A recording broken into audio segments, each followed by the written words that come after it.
Livro dos Espíritos, as Leis Morais, livro 3º, capítulo 10, Lei de Liberdade. Liberdade natural, escravidão, liberdade de pensar, liberdade de consciência, livre-arbítrio, fatalidade, conhecimento do futuro, resumo teórico da motivação das ações do homem. Liberdade natural.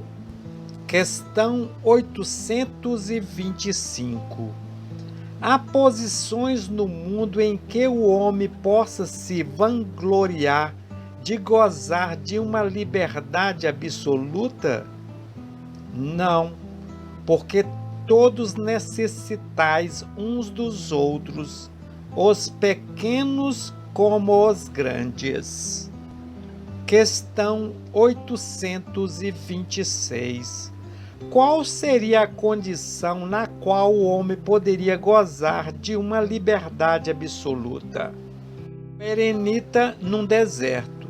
Desde que haja dois homens juntos, ele tem direitos a respeitar e não tem mais, por conseguinte, liberdade absoluta. Questão 827. A obrigação de respeitar os direitos alheios tira ao homem o direito de pertencer a si mesmo? De modo algum, porque é um direito que lhe vem da natureza. Questão 828. Como conciliar as opiniões liberais de certos homens, o despotismo que frequentemente eles próprios exercem no seu interior e sobre os seus subordinados? Eles têm a inteligência da lei natural, mas ela é contrabalançada pelo orgulho e pelo egoísmo. Eles compreendem o que devem ser, quando seus princípios não são uma comédia representada calculadamente, mas não fazem. Serão tidos em sua conta, na outra vida, os princípios que professaram neste mundo? Quanto mais se tem inteligência para compreender um princípio, menos se é excusável de não o aplicar a si mesmo. Digo-vos, em verdade, que o homem simples, mas sincero, está mais avançado no caminho de Deus do que aquele que quer parecer o que não é. Escravidão. Questão 829. Há homens que sejam destinados, na natureza, a serem a propriedade de outros homens? Toda sujeição absoluta de um homem a outro homem é contrário à lei de Deus. A escravidão é um abuso da força.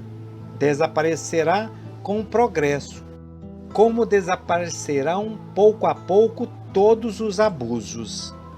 Questão 830.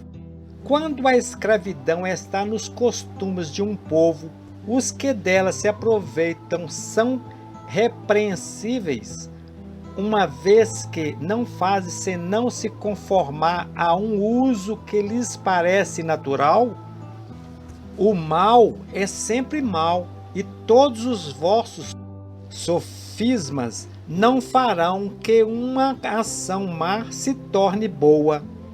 Mas a responsabilidade do mal é relativa aos meios que se tem de o compreender.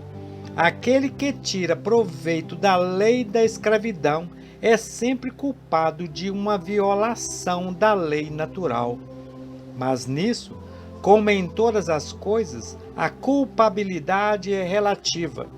A escravidão, tendo passado nos costumes de certos povos, o homem a pôde aproveitar de boa fé e como de uma coisa que lhe parecia natural, mas desde que sua razão mais desenvolvida e, sobretudo, esclarecida pelas luzes do cristianismo, mostrou-lhe no escravo seu igual diante de Deus. Ele não tem mais desculpa. Questão 831. A desigualdade natural das aptidões não coloca certas raças humanas sob a dependência de raças mais inteligentes? Sim, para as erguer e não para as embrutecer ainda mais pela servidão.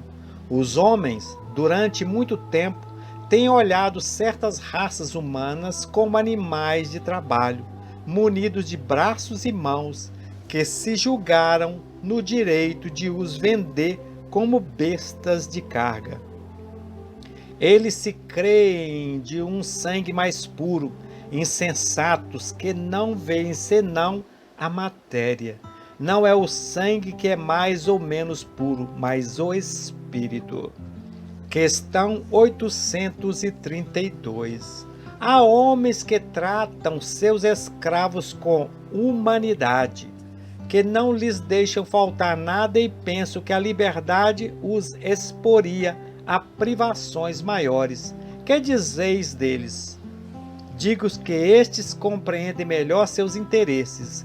Eles têm também grande cuidado com seus bois e seus cavalos, a fim de tirar deles maior proveito no mercado. Não são tão culpados como aqueles que os maltratam, mas não deixam de dispor deles como de uma mercadoria, privando-os do direito de se pertencerem. Liberdade de pensar. Questão 833. Há no homem alguma coisa que escapa a todo constrangimento e pela qual ele desfruta de uma liberdade absoluta? É no pensamento que o homem goza de uma liberdade sem limites, porque não conhece entraves. Pode-se deter-lhe o voo, mas não o aniquilar. Questão 834. O homem é responsável pelo seu pensamento? Ele é responsável diante de Deus. Só Deus, o podendo conhecer, o condena ou o absolve segundo a sua justiça.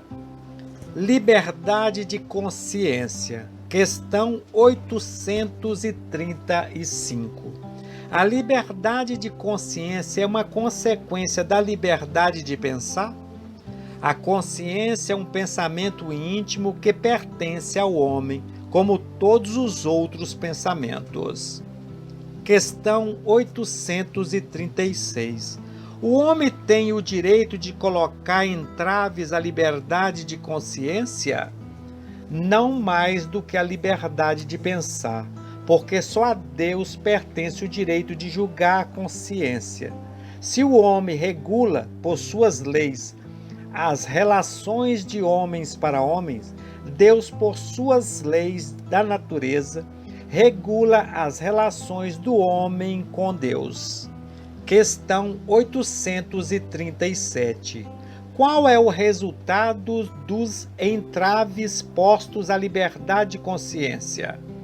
Constranger os homens a agirem de modo contrário ao que pensam. É torná-los hipócritas. A liberdade de consciência é um dos caracteres da verdadeira civilização e do progresso. Questão 838. Toda crença é responsável, mesmo que seja notoriamente falsa? Toda crença é responsável quando é sincera e conduz à prática do bem. As crenças repreensíveis são as que conduzem ao mal. Questão 839. É repreensível escandalizar na sua crença aquele que não pensa como nós?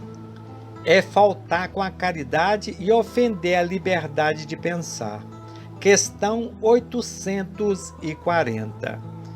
É ofender a liberdade de consciência ou pôr entraves às crenças de natureza e perturbar a sociedade?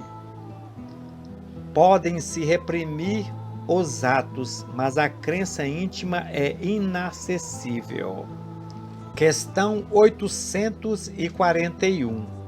Deve-se, em respeito à liberdade de consciência, deixar-se propagarem doutrinas perniciosas, ou se pode, sem ofender a essa liberdade, procurar trazer de novo ao caminho da verdade aqueles que se perderam por falsos princípios? Certamente se pode mesmo, se deve, mas ensinai a exemplo de Jesus, pela suavidade e a persuasão, e não pela força, o que seria pior que a crença daquele a quem se quer convencer. Se há alguma coisa que seja permitido se impor, é o bem e a fraternidade.